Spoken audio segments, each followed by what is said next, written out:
What was the song? Red House. I do remember that. Red House by Hendrix. Yeah. Yeah, it was awesome, man. Brett, who is?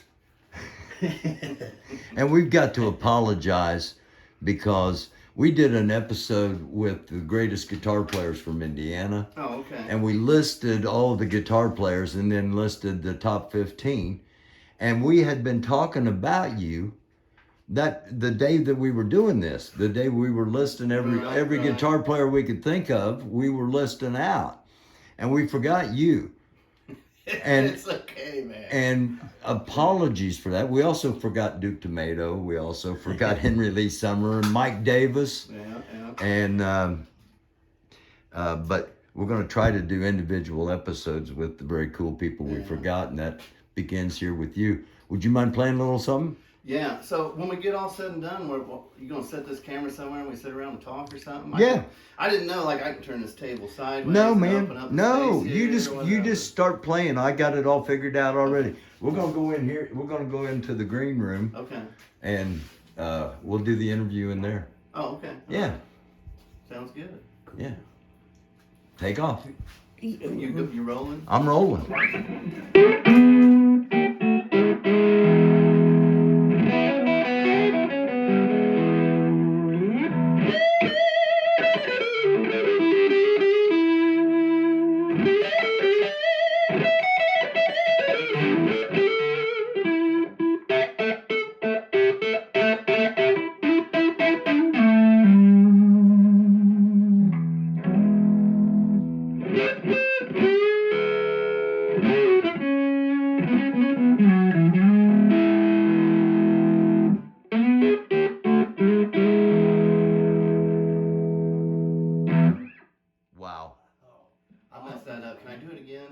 Absolutely. You don't need to, though. Sorry, let me do it. I hit like a bad sour note. No. But yeah. Let me try it one more time. All right.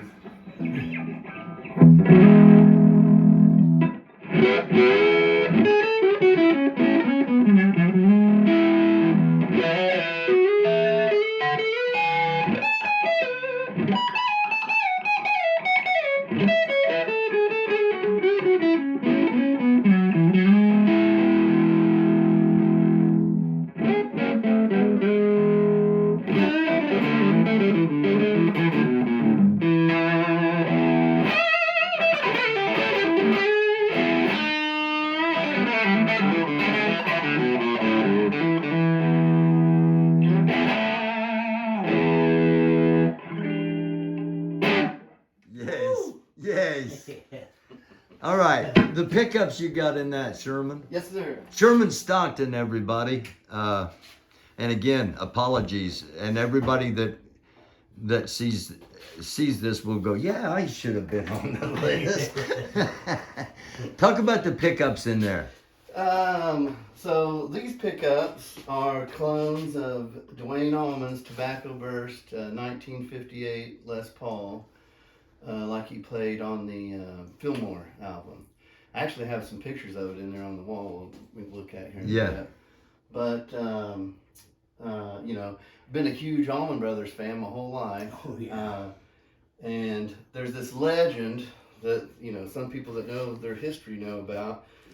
And that is that, you know, Duane wanted the Les Paul, you know, kind of started out on it, you know, who knows what, but eventually came to an SG, and he always wanted a Les Paul. We got a gold top 57. Oh. And that's the one he used on Clapton's Layla and all that stuff, and early Allman Brothers stuff, but he really always wanted a Cherry Burst Les Paul, and he eventually found a guy that was willing to swap him for a 59 Cherry Burst. Well, one condition, he had to swap them pickups first because they were the best sounding ones ever to him. Later on, he found another Sunburst one, which was the 58 Tobacco Burst one. It kind of looks similar to that one, but that one's a new one, newer one. But anyways, I always wondered what made those one pickups the magic pickups, because today, everybody thinks we got everything figured out, but early on, back here in the early days of Gibson, they kind of, their winding machines were set up where they'd wind a few coils at the same time, and you had to manually turn them off. So they kind of rolled around and hit a counter like a car odometer or something. Maybe they're supposed to stop it at 5,500 rafts or something. And, they get over here and start working, may not get over and shut it off till 6,000 or so. Also, that wire might break and they might not get all the rafts on there. Well, they didn't know we were going to be fussing about them all these years later. So they just used everything. They didn't throw anything away. Okay, and so that gives a credence to the fact that not all Les Pauls sound the same. Yeah, not all Les Pauls are. There's some lemons. Yeah. And that would be because of what you're talking about. It also created let some magic happen that wouldn't have otherwise happened too. And when we're talking about that circumstance, we're talking about what's known as PAF pickups. So the guy named Seth Lover invented these pickups, and they applied for a patent. So the PAF stands for patent applied for, but they hadn't got their patent back yet. So those early years, 57, 58, 59, 60, those are the PAF years that we're talking about. So anyways, that was always in the back of my mind, especially being a pickup maker. Well, I read this article about the last Allman Brothers shows, and they always did the long run at the Beacon in New York. Well, Duane Allman's daughter, Gladriel, was like, they ought to be playing Dad's guitars in these last shows, So she ends up, her and a guy, Scoots Linden, ends up getting them out of the Rock and Roll Hall of Fame, taking them to New York, and they get them there for Haynes and Trucks to play for the last 3 Allman Brothers shows. But the pots were scratched. They've been hanging in a glass case for 15, 20 years. Didn't do them any good. So I'm reading this article, and in the article they call in this guy named Tommy Alderson to get the guitars right, and he kind of took care of them for those 3 nights, And I thought, man, I don't know who this dude is, but he must be good to get to work on Duane Allman's, be called in for that. And I was like, I wonder if he knows the magic pickup story. You know what I mean? And so I just started searching the name Tommy Alderson. I found like 4 or 5 guys around the country, and one of them I see wind up on Facebook, and I see that he's like playing somewhere in Maine or something. I'm like, well, this guy's a musician, maybe it's him. And I email a couple Tom Aldersons, and within like 2 hours, this guy gets back with me. And basically I was like, hey, I want to make a set of Duane Allman's magic pickups, and I call them the magic pickups. They're, special, whatever you want to say about them. And I go, I want to give them a set to Derek Trucks, and, I know you've had them guitars in your possession for a few days. If there's anything about them pickups you'd be willing to share with me to help me clone them, I'd send you a set too. I'd be in debt to you forever, And within two hours, this guy messaged me back and he goes, I got too much stuff about them guitars to tell you. Here's my phone number. So in the meantime, I find out that this guy's also the guitar tech for Deep Purple, right? So, I was a nervous wreck that day, And my wife's like, you gonna call him back? I'm like, not yet, Don't want to call back too quick. I'm just pacing the floor. Yeah. I get my notebook out and I just wrote down every word the guy said, right? Yeah. And at that point in time, I want to say it was like 6 years, almost to the day, that he had them guitars in his possession, and he rattled off all the measurements about them pickups, the stuff a guy like me would need to clone them, because he knew the story and he measured everything about them too, trying to figure out why they were the magic pickups. and one of the things about Duane's magic pickups is the neck pickup was overwound. It was one of them that didn't get shut off in time. The bridge was underwound. It was one of them where the wire broke on it. So this one was, by ohm standards, extremely hot, and this one was on the weak side. But this one had a really weak magnet in it, and this one had a really strong magnet in it, so it leveled them back out, and it just that made the perfect storm of, slide holy grail, I guess is, we could call it, Yeah. And anyways, Slide Holy Grail. so he shared all that stuff with me. And like I say, I just called, and he's telling me this stuff on the phone. I'm like, how accurate is this? This has been 6 years ago. This guy, I was thinking, there's no way he remembers this. And he goes, I'm not too good at sending pictures on Facebook and stuff, but when my son gets home tonight, he's like, I think somewhere here I got the hotel envelope that I wrote all the measurements down on. And he sends me a picture of that, exactly word for word, measurement for measurement. I wrote it down when he's telling me in my notebook, and he sent me the hotel envelope exactly the same. Like he's got a memory like a damn bear trap or something. And isn't it cool how music takes you places that you never thought you're going to go? Yeah. And you meet people that you never thought Right, you would right, meet, you know? It's so crazy. When they come around here, they let me and my wife sit on stage and watch Deep Purple shows. It's crazy.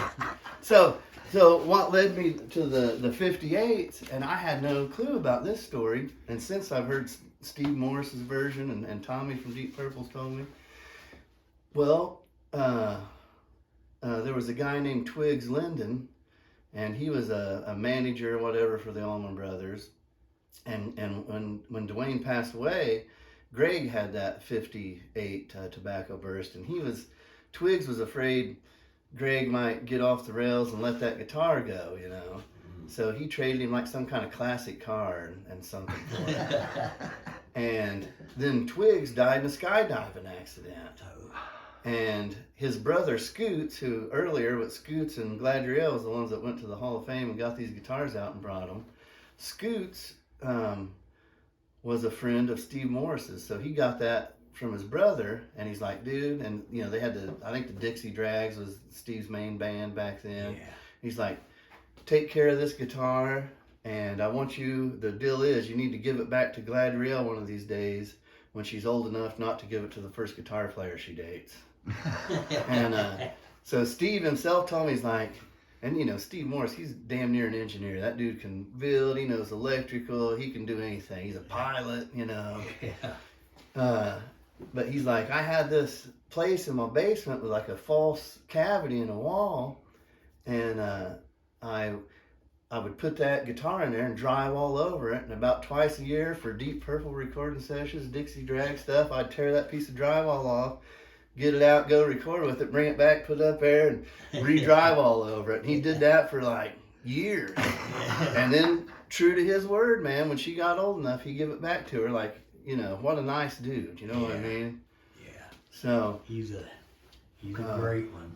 yeah. I heard he couldn't hardly play anymore because he got arthritis. Well, I tell you what, I seen him up until the end with Deep Purple. Like he quit like last year. They got a guy from, and the reason he quit wasn't because he couldn't play. It was because his wife got cancer. Oh. And she's passed on.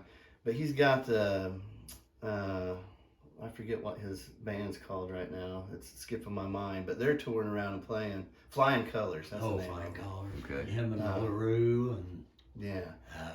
But he does wear it's kind of like not a brace, but it's like a tight, it looks, some kind of cloth. Support, yeah. Yeah. But it doesn't slow him down. He can still play circles around most mortals. Oh, yeah. Yeah, But, he sat and played. He just said it, after playing about an hour or so, it just really hurts. It does. He plays through it. Right. I've got arthritis. It really hurts. Yeah, it does. So, maybe I'm sure that But it doesn't mean it is he can't taxing him, but, he's doing his own thing and he can play as much or as little as he wants to. Yeah. He's still getting out there and playing. And I will also say this, Simon McBride that's playing with Purple, like last time they come through, the wife and I went down to Cincinnati and sit on stage and watch the show, and this guy will blow your mind too.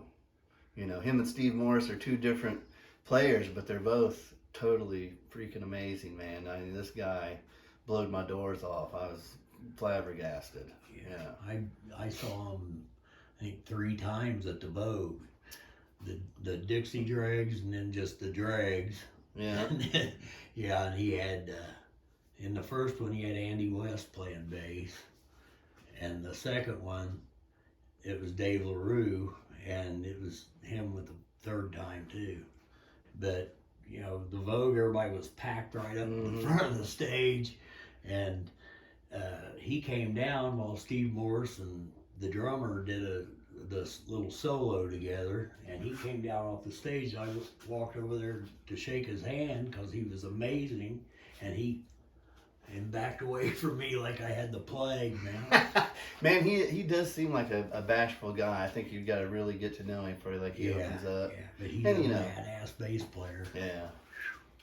So, again, we apologize for an incredible oversight, not putting you on the list of guitarists from Indiana that are noteworthy. You can't. There's not a piece of paper big enough to get us all on. Yeah. But there's a lot more than I thought. Yeah. oh, there's so many, and we left a lot out, not intentionally, of course, just from but not being aware of everybody. Oh, yeah. One person we did have on the list actually made the top 5, number 4, Dave Bennett from the Faith Band. Yeah. You wanna Oh yeah, sure. come over and tell the story? Dave Bennett was a great friend of mine, and All of ours. And we had a lot of good times, and I'm glad I got to listen to a lot of his stories and ask him a lot of questions and all that. But the story on this deal is he had this old Blackguard Telecaster when he first started playing around here, and somebody local wound up with it, and they never would sell it back to him. That was kind of I don't want to say a sore subject, but he always wanted it back, and he never could get it back. And so anyways, me and him put our heads together. I'm like, Dave, I can build you one like that. And so anyways, I built him a guitar like the one he had, and aged it to look old, like a 50s Telecaster and stuff. And he played it for a while, and when he passed on, Judy, his wife, gave it back to me. So, I just want everybody to get a look at this, at the craftsmanship you put into this, and it looks like Awesome. It looks like a really old Telly. Let's go into the green room here. okay. And walk around a little bit, and then we'll sit on the stools and continue the chat. Who we got up here? Right up here. Well, this is Steve and Tommy from Deep Purple, and Steve. So here's the deal on the pickups and stuff. So one day Tommy calls me and goes, "Hey, Steve's birthday's coming up, and he hasn't really been happy with his studio tone since he had to give that guitar back to Gladriel." And I go, "What are you talking about?" Because I didn't know that story that I just told you. And then he told me that story, and I was like, "What? He had the other one?" And he's like, "Do you think you could do the same thing with the?" Because he had that guitar in his possession, took all the measurements on those pickups too. He's like, "And I sent you all of them." He's like, "Could you do the same thing with those pickups as you did with the Magic pickups?" I'm like, "Heck yeah!" So I did, and this is the day I met them over at the Marat. They was coming through on tour with Purple, and give Steve that the 58 Tobacco Burst pickup. That is so cool. And so here's the thing.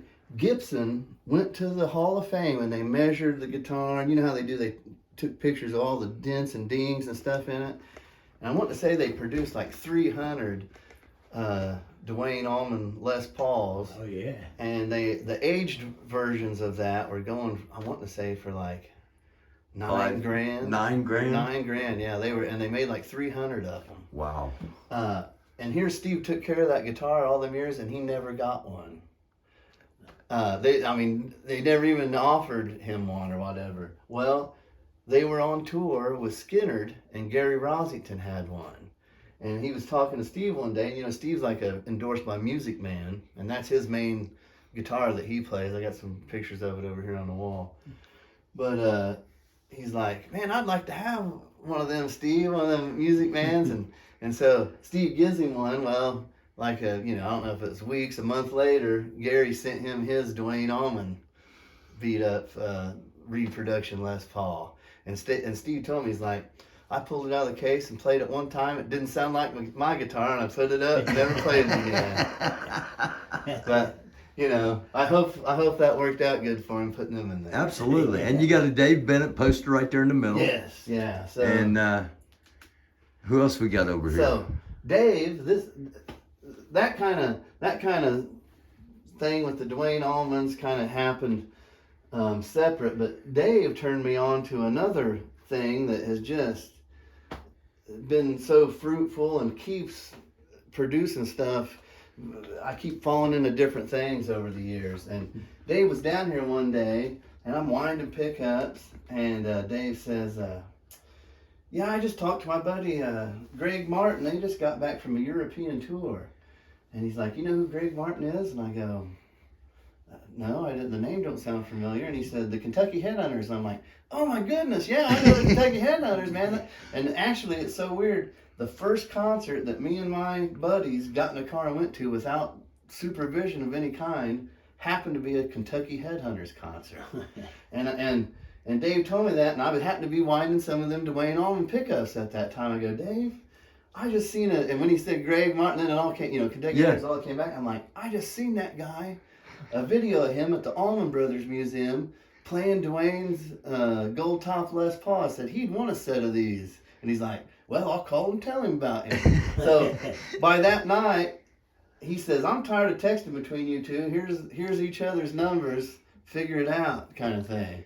So then me and Greg, I get him a set of the Duane pickups, and then that just led to so much stuff. And he's turned me on to so many of his friends. He's another dude like Tommy Alderson, like the best of the best. He's going to be on our program. Greg is? Yes, he is. Awesome. He's going to do an episode because they're going to play in Greenfield for Riley Days. Yeah, so, I'll be there. Are you opening?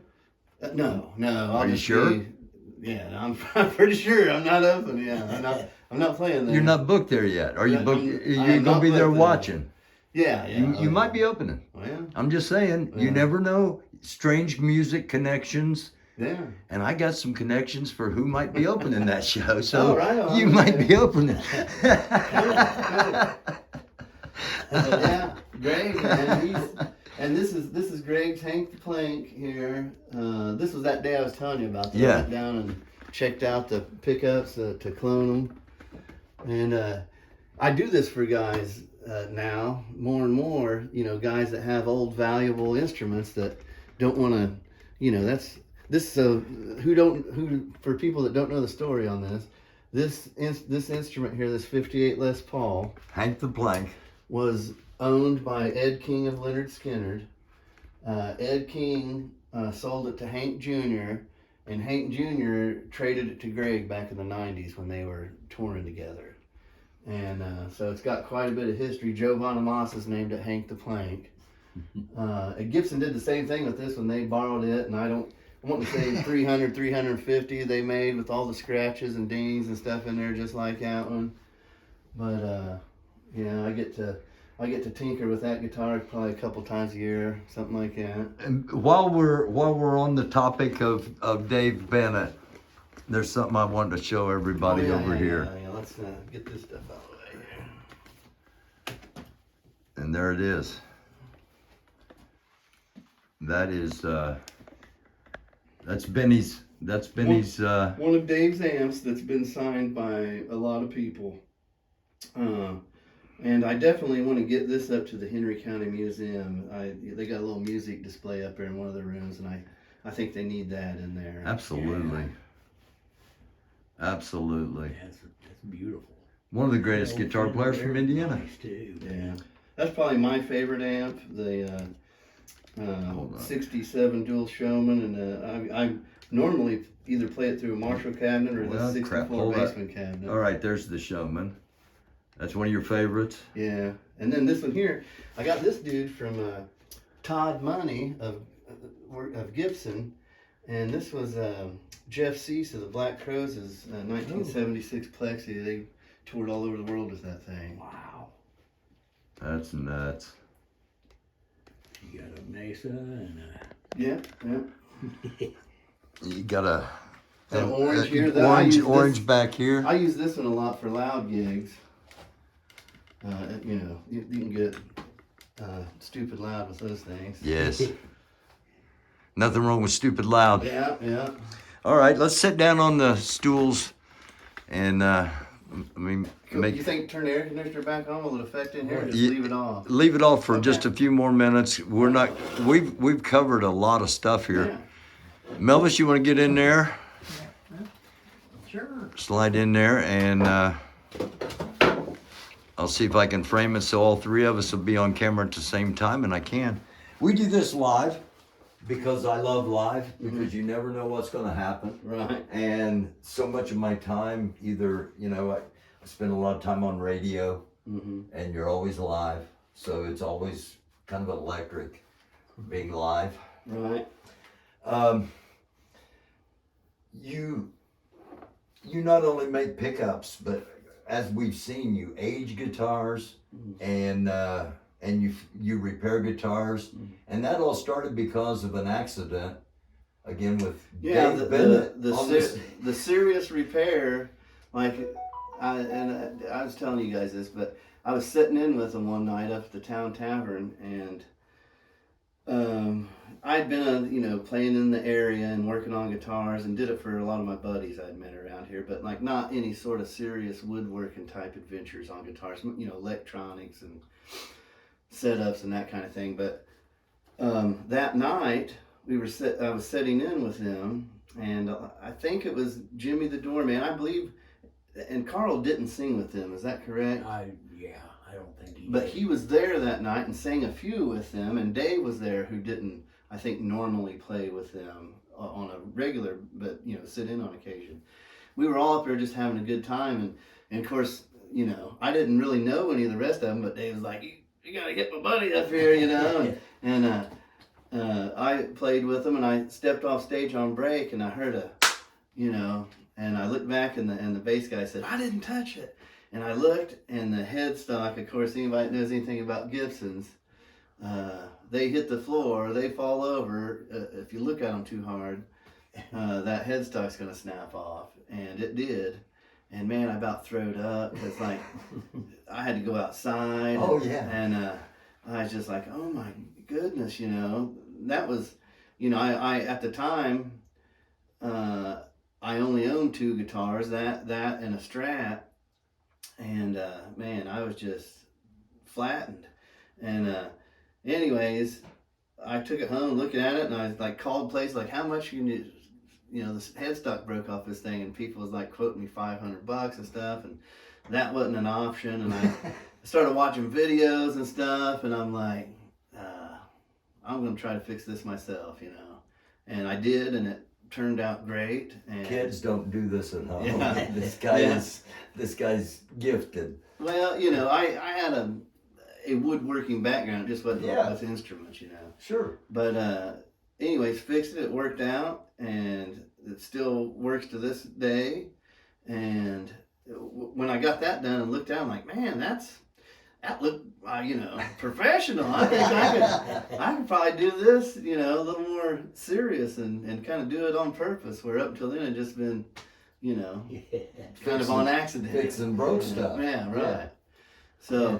So I took over my little back mud room and turned it into a little, had to build a bench in there and stuff, and started working on stuff in there. And like when people found out I was doing it for real, like stuff just kept showing up. I'm like, oh my goodness. And then I built like a 2.5 car garage onto the house, and soon outgrew that. And then as we were talking, wound up with the building here, and we're already expanding it, and things go in the right direction. There just might be some stuff turn up from this too. People are going to be wanting. I would expect some people are going to be contacting one of us, the three of us, going, how do we get those Duane Allman pickups? Right. The magic pickup. How do we get the magic pickups? Right. So, what's the best way to get a hold of you? Facebook, Instagram. We'll have a website up and going. A local firm is working on that as we speak. I'm not sure if it'll be a month or 2 months, but I would say within 2 months that should be up and going. Now, though you can contact us through those means. You can call me, whatever.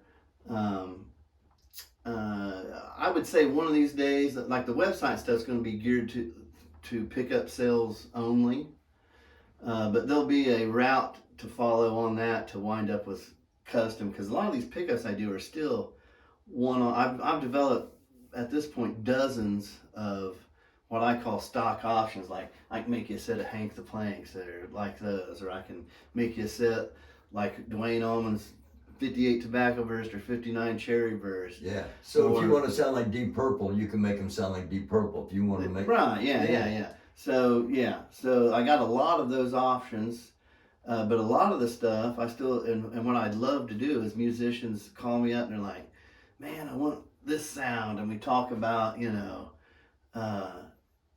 I like these set of X brand pickups, but they ain't got enough of this in there for me, and then we develop a recipe that's kind of For like that player.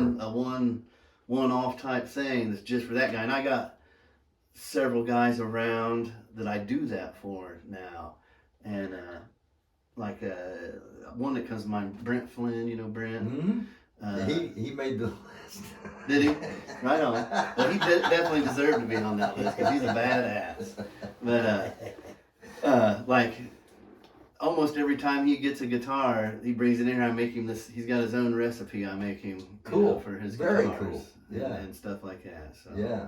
and that's the kind of thing I like to do. So Last night you were opening up, as we're recording this, we're recording it live. Last night you opened up for the Kentucky Headhunters, or was that the night? No. I open up for them in Wisconsin on October the 9th. Okay. All right. Now that is with another guy that I back up called Long Haul Paul. Okay. And this guy won like a national songwriting contest, and part of the winnings was you got to go to Muscle Shoals and record an album. And Muscle Soul Studio. Yeah, and also he's got distribution rights where they sell his CDs in all the Pilots and Flying J's around the country. So Exposure galore. yeah, so this guy, his wife Denise, sweetheart, brings some instruments in here one time, and I was fixing them for her husband Paul, and I didn't know him, hadn't heard of him, and then Paul comes to pick them up one day, and I happened to be, there at the bench, and he was sitting here in the corner, and he was trying out. I'd worked on a 12-string and another acoustic for him, and he's trying them out, and I was just finishing up an acoustic on the bench. And I just turned around and started playing along with him. And I was like, that's pretty good. And he's like, well, let's try this. And he plays another. We wind up playing like 4 or 5 tunes just here in the shop. And I was like, who is that? And he's like, oh, they're original songs. And I was like, well, that's pretty good stuff, man. And he said, well, what are you doing this weekend? I said, nothing. And he says, would you be interested in playing at the Key Palace Theater? And I go, yeah, I mean, I always wanted to play there. Heck, Muddy Waters and, John Lee Hooker and B.B. King, and everybody played there, And I'll go, yeah. And I go, but can you, he's like, I'll get you up and do 4 or 5 tunes. And I'm like, great. Can you like email them to me or send them to me so I can like know them when I get there this week? And he did. And then of course I learned those songs. And I get there and we didn't play any of the songs he sent me. And he's like, we're going to do this one instead, but it is in this key. And I was like, okay. But when I get there, they had a film crew and a whole recording set up. They were doing a live album. So I wound up on the live album he was doing there. And we've been friends ever since. And he records an album or 2 a year, and I'm usually on one of them or something. And we get like almost always Michael Ronstadt, Linda Ronstadt's nephew, comes and plays the cello and stuff. And that dude's got perfect pitch, and like he's a musician's musician. Yeah. And do all kinds of cool stuff, including opening up for the Headhunters out here in Wisconsin at a big truck show. And Long Haul Paul has a huge following because all the songs I mean, the name should give it away. All his songs are like trucking songs, and they're about truckers doing what they got to do to stay up, drive and get the job done and all that stuff. So it's good. It's good. Kind of like people ask me how to describe it, and I'm always like, well, it's kind of like you know, Ray Wiley Hubbard and John Prine had a baby. And he drove a semi. All right. Who were you influenced by? Oh, me, myself? Yeah. Um, When you were growing up, who did you listen to? Yeah, so, like, right off the bat, like, some of the first, and, like, my grandpa had, like, a, sort of like a junk business. I helped him clean out a place one time, and I got to keep a small box of stuff. In this place we cleaned out, there was a bunch of, like, Elvis statues and Elvis memorabilia that'd probably be worth who knows what these days, but they were like, throw it in the truck, it's going to the dump. Because I was wanting to keep everything as just a little kid.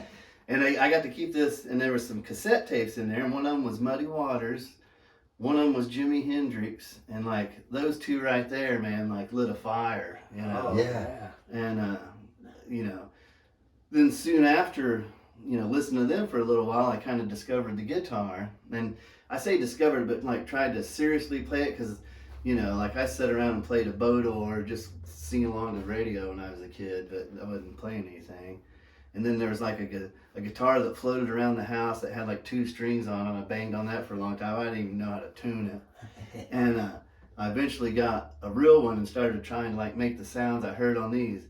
And another thing that I always, Monty would always cringe when I tell this story. Monty Jackson. Yes. Rest in peace. But my mom knew Monty, and here I get a real guitar. You know, it was a cheap one, and I had no idea how to tune it. So about once a week, my mom would take me to Monty's house for a while, and he would tune the guitar and give it back to me. And you know, it'd probably be out of tune that first night. But, you know, I'd be like, Mom, I can't, nothing sounds right on here. You know, I'd hound her for days, and then we'd go back, knock on Monty's door, and, like, he would tune it for me every time, and he was, you know, just a nice dude, He man. was a good dude. Oh, yeah. And we remained friends forever. Yeah. Yeah, we were fortunate to get an episode with Monty Yeah. right before he passed away. Monty and Aaron Pearson, drummer. Yeah. And great episode. My gosh, we laughed through that. We laughed after it. Yeah, and he will be missed. Yeah. And I'd tell that story sometimes, you know, Monty come out and sit in with us or vice versa, whatever. He'd be like, it wasn't that, you know, and it wasn't that long. It was only this amount of times or whatever. I'm like, so it was still cool, you know. So what was your first guitar? I had 2 good grandmas, and one of them, like when they seen and my dad took me up to CNA Music, and I got an acoustic K, and man, I just beat the strings off that thing, you know. And I'm like, I need an electric, you know. Everybody's got an electric guitar, Yeah. and there was Hills down here at the time, and my grandma took me down there, and there was one called the Terminator they sold there that took a 9-volt battery, and there's like a speaker this big in it, and it got like awesome distortion, but that was the only thing it did. And then I banged on that one, and it annoyed everybody long enough that my other grandma took me to Anderson, the music store that was downtown there. It might still be there. Yeah. What was that one? Do you guys remember? Anderson Music. I think it was Anderson Music, Might be. wasn't it? And I got like a Hondo electric Strat copy that had like 6 switches on it. I don't even know what they all did, you know. And I got that on Christmas for her. And in fact, I was annoying them so bad. They was like, you need to go out in the garage and play that thing. And I did, and they had a drop ceiling in there. And this was on Christmas. The whole family's over there, you know, going to eat and everything. I'm in there playing. And they said, hey, dinner's done. I come in there, and we're sitting in there, and we heard bam, bam, and that drop ceiling shit had came loose, and it fell down all over my guitar. Like the vibration must have been up there, not very good, and me making noise out there was the last straw for it, I guess, and it fell down all over the guitar and everything. And I always thought, man, maybe, you know. What? Maybe, yeah. It wasn't a good first impression. Like, maybe I shouldn't be playing this guitar. You know? Like Spinal Tap drummers, you know. Yeah. Every drummer from Spinal Tap ends up dying. So, Spontaneously combusting. but you on made stage. it through, and how many guitars do you have now? Oh, I don't even know. I made these 2 right here. This is the first electric guitar I ever built right here. right-hand side, And they're called Stocktons. STOCKTONEs, yeah. It's Stocktones. just Stockton with Melvis, an E get on out of the it. way for just a second there. Hey, hey, Hey, hey. But both these guitars, I've played all over the place with them. They've both been out to Sturgis with me a few times, playing out there. And you guys probably need to get Steve Finnegar on an episode if you haven't yet. We haven't yet. But he's quite a wood collector, and we're pretty friendly. And when I telling him I was getting serious, like going to build a guitar, he's like, well, come look at some stuff I have. And I didn't have any idea what kind of wood collector he was. But like he had some dealings with Paul Reed Smith early on where he was helping he would get woods imported, send them like, hey, build me some guitars out of this stuff. And Whoa. like, I went and looked at some stuff he had back then. It was like, he handed me this piece and I'm like, it was like a neck blank. You'd carve a neck out of it. I'm looking at this like, is this dyed pink? And he's like, no, it's the rarest wood on earth, pink ivory, stuff like that. And so anyways, this highly figured stuff that I made my first guitar out of was stuff that he wasn't fancy enough for him, I think. Wow. Or he just did me a good solid on it. And That's beautiful. I end up buying this stuff off of him, but like this is myrtle wood. The middle, and myrtle wood grows in a couple small forests on the west coast, and then figured maple in the middle, and then the back on this one's some black walnut and an eastern hard rock maple neck. Wow. And oh my gosh. I was toying with these, strengthening, because I didn't want any of my headstocks to snap off like Gibson. Yeah. So I was like, put some reinforcement back here on them and stuff. Yeah. Gorgeous. Isn't it? Yeah. Jim Conley used to play in a band with him. You know Jim? Keyboard Yes, player. yeah. Yeah. He played with Finnegar. Yeah. And I saw the pictures of him with Paul Reed Smith, holding hands. So all these years later, when I start making pickups and stuff, Tommy here from Deep Purple is like, you going to NAMM this year? North American Musical Merchandiser stuff. It's like the largest convention in the world. Chicago every year. Anaheim, California. Oh. And I was like, I don't think I'm going to, Tommy. And he's like, well, it's in a couple weeks. And I'm like, yeah, that's a lot, lot of money to come up with on short notice.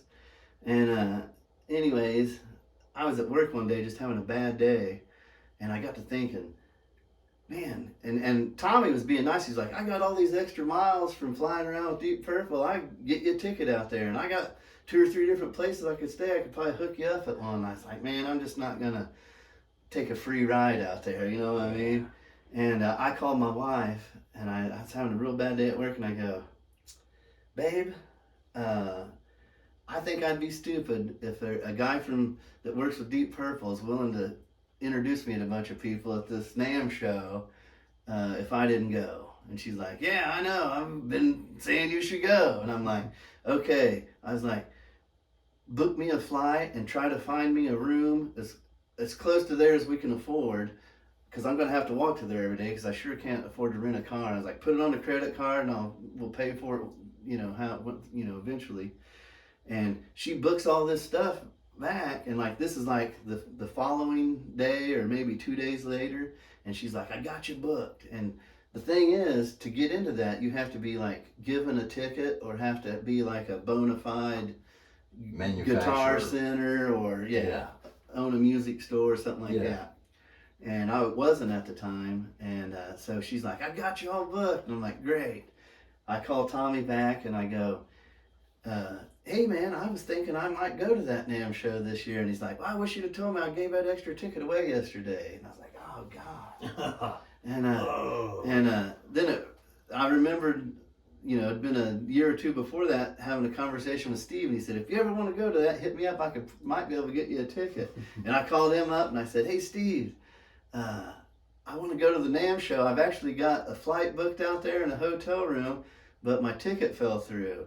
And he said, hang on a second. He called a friend of his, and within 10-15 minutes, he was back and like text me this number. He's like, when you get to the desk at NAMM, give them this number and they'll hand you your pass. And I was like, oh my goodness.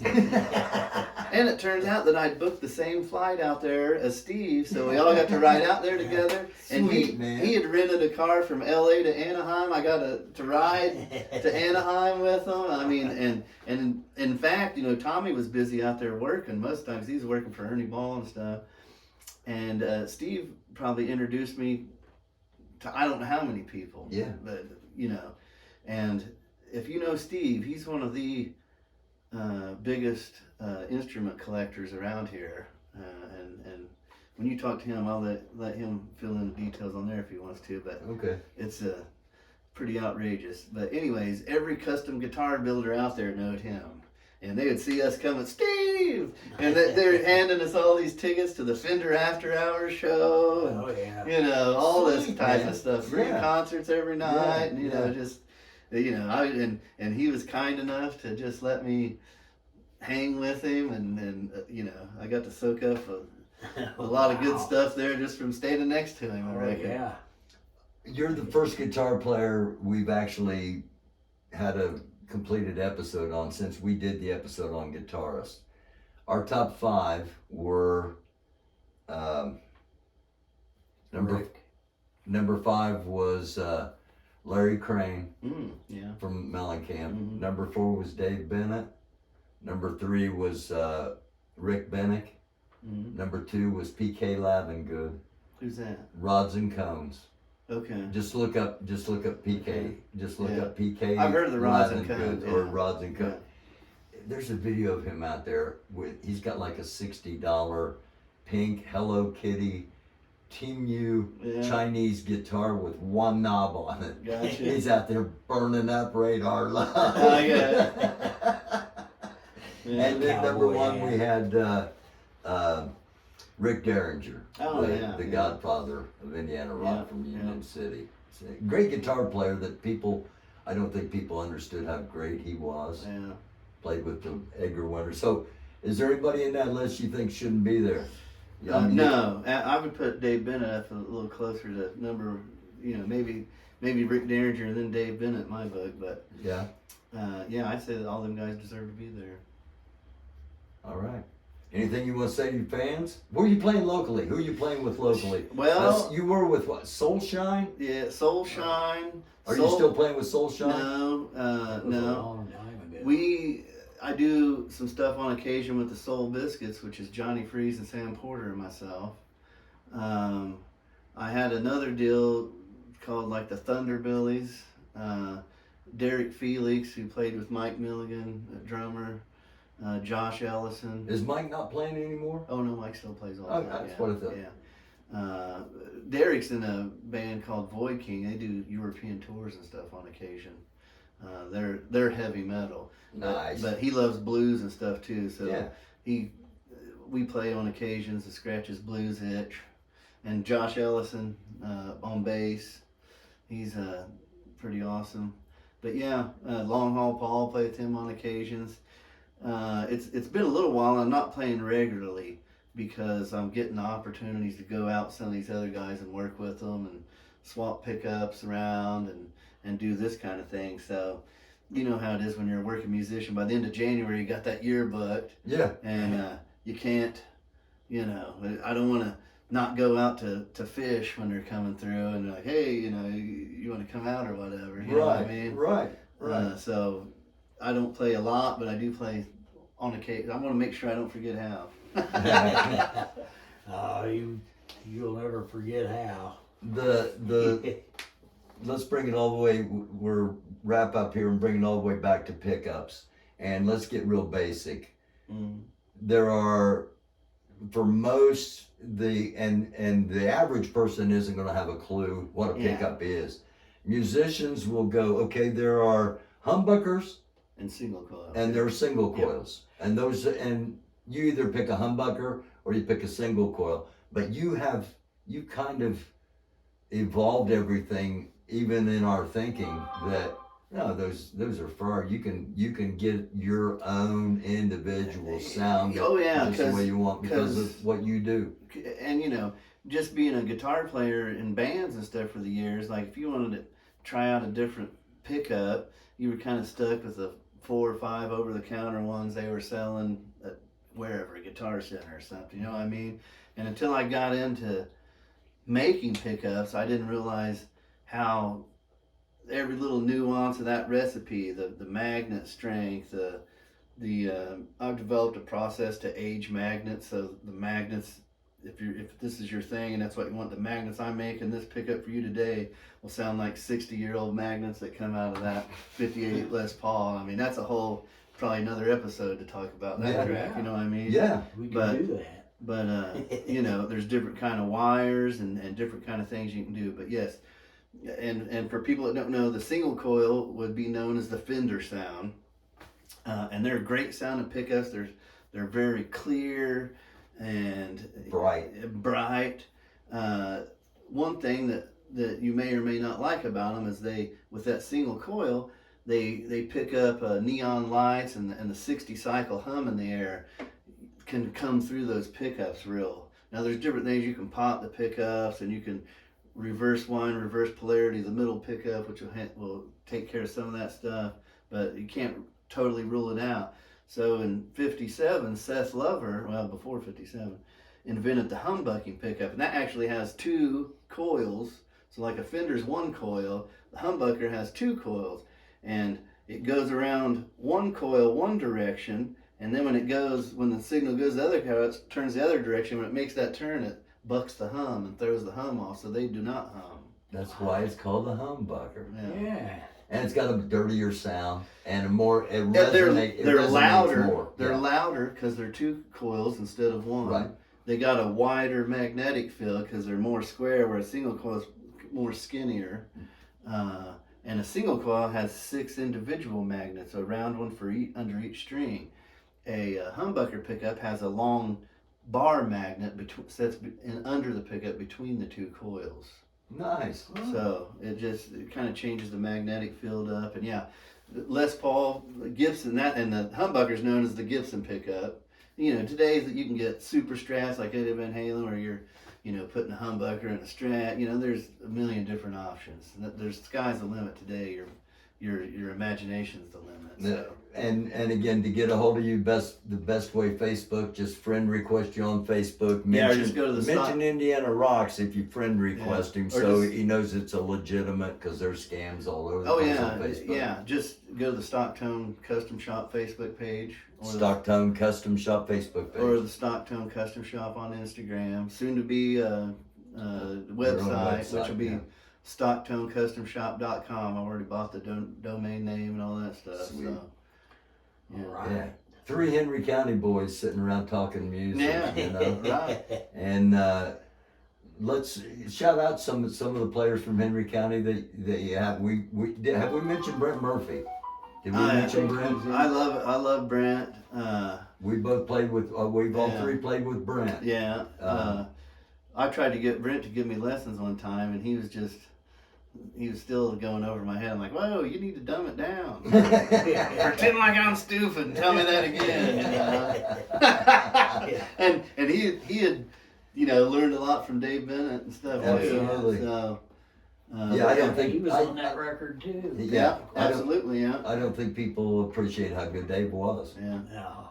You know. Marty Weaver, him and I was. Oh, Marty's a good dude. Yeah, we were in the Soulshine band together We've for only years. done part 1 of Marty. Yeah.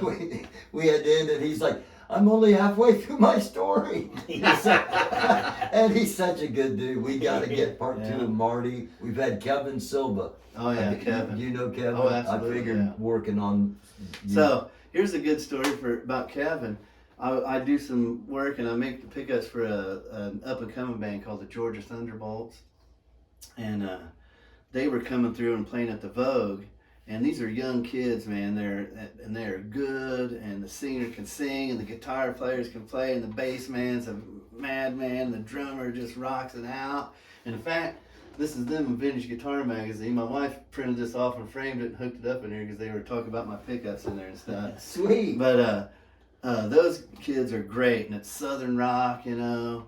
And they were coming through the Vogue, but they're sort of just getting their start. Like I went over and their guitars needed some work, and one of their amps, I can't remember what was the matter with it, and I'm like, hang on, let me call my buddy. And I called Kevin. I'm like, hey, you know, I don't know if you remember, but I told you about these Georgia Thunderbolts I worked for, and he's like, yeah, and it was, he wasn't open that day. What, I don't know if that was later on Saturday or what. It could have been a Sunday night. I don't remember, but I said, man, I need to work on some of their guitars, and I didn't like when I know I'm going to work on stuff. I got a rolling toolbox I bring with me, but I had no idea.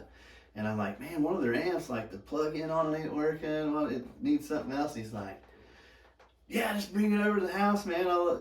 And so we set up there. I set up on his bench, and we shared his soldering iron. I'm working on the guitar, he's working on the amp, and we fixed them guys up, and the show went on, you know. Yeah. But he's that kind of dude. Having guys like you, guys like Kevin around is such a blessing to the music scene.